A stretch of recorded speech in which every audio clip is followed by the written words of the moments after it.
Israel's so-called Operation Protective Edge, an assault on the Gaza Strip that lasts for more than a month and a half, ended Tuesday evening after both sides accepted a long-term ceasefire.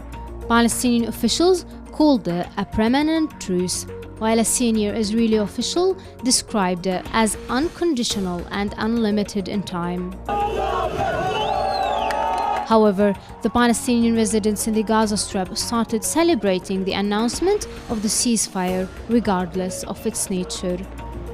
For the first time in months in Gaza, Palestinian fishermen managed to fish up to 6 nautical miles in the sea, while farmers were able to enter the 300 meters no-go zone around the border. These were rights that Palestinians won in this ceasefire agreement.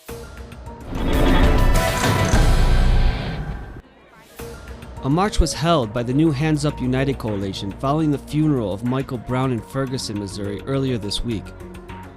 Residents are demanding accountability following the murder of the unarmed black youth by a white Ferguson police officer. Further actions are being planned in the run-up to the grand jury's decision of whether or not Officer Darren Wilson will be prosecuted for the death of Brown on August 9th. Russian and Ukrainian leaders met in Belarus on Tuesday in an attempt to find a political compromise to the conflict in eastern Ukraine. Ukrainian President Petro Poroshenko announced Wednesday that both Russia and Ukraine backed the Kiev peace plan at the Minsk talks. While no breakthrough was forthcoming, Poroshenko explained that the logic of the peace plan was supported by all heads of state. In his opening statement for the talks, Putin said that Moscow is interested not only in maintaining its cooperation with Ukraine, but expanding it.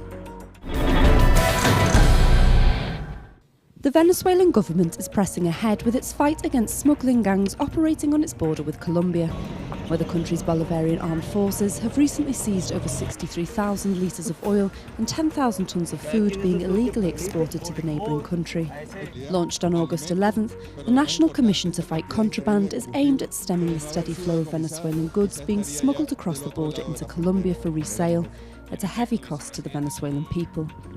According to official government statistics, 40% of Venezuelan food products are currently smuggled into Colombia for resale, whilst 100,000 barrels of Venezuelan oil are illegally brought across the border on a daily basis, amounting to 15% of Colombia's total oil consumption and a loss of $5.4 billion for Venezuelan state oil company PDVSA. It's also estimated that illegal mafias are making a profit of $2.8 to $3 billion from the illegal sale of the contraband oil in Colombia. Brazil's first presidential debate ahead of October's elections took place on Tuesday. 7 out of the 11 candidates participated. Frontrunner and current president Dilma Rousseff highlighted reductions in poverty and unemployment during her first term, while her opponent Marina Silva criticized the government for rising inflation. Rousseff leads the pack in the polls, but a second-round runoff is likely as no candidate currently holds 50% support.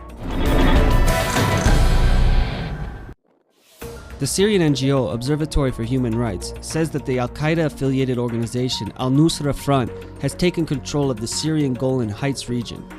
Islamic State is also reported to control areas there.